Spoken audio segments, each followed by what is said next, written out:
In video games, there are unused and usually hidden elements that don't quite make the game for one reason or another. Some are hidden in plain sight, and others you have to use cheat codes such as consoles to bring them to the fore. Crusader Kings 3 is no different.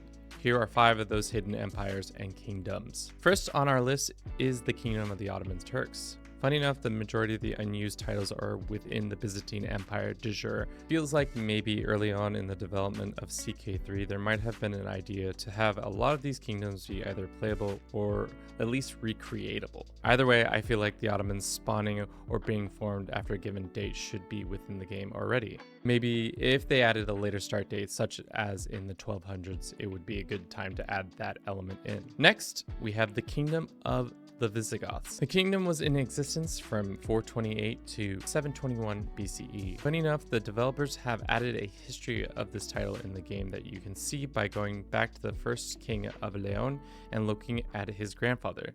This should be a title like the Roman Empire, whereas a descendant of the Visigoth, aka most of the Iberian cultures, can try and reform the kingdom. These next two are interesting because they're both republics of sorts.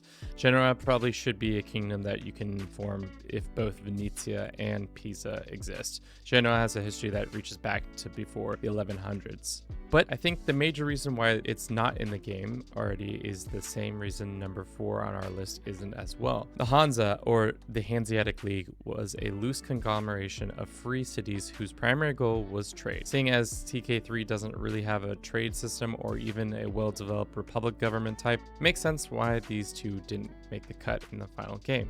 Here's hoping that these elements get added into DLCs in 2024. Last but not least, the only empire title on our list, the Latin Empire, which, dear viewer, before I started researching this video, I had no idea what this nation was. But now that I am enlightened, very much in need of this to be an event in the game. The Latin Empire of Constantinople was a product of none other than the Fourth Crusade. The story goes, as usual, the Crusader boys were back on their bullshit to go and free the Holy Lands once again from the Muslim faith. On their way to do that, they got a side quest to put a different basilicus on the throne. They did that, but didn't get the funding that was promised, so instead of moving on to the Holy Land, they sacked Constantinople and set up their own little Crusader states right here in Europe. The Latin Empire lasted from 1204 to about 1261, where they were conquered and formally called once again the Byzantine Empire. That's our list. What'd you all think? Will we see any of these titles make it into the game? If you enjoyed this, don't forget to subscribe to the channel. As always, I'm Kevin, and this has been Do It for Bruce.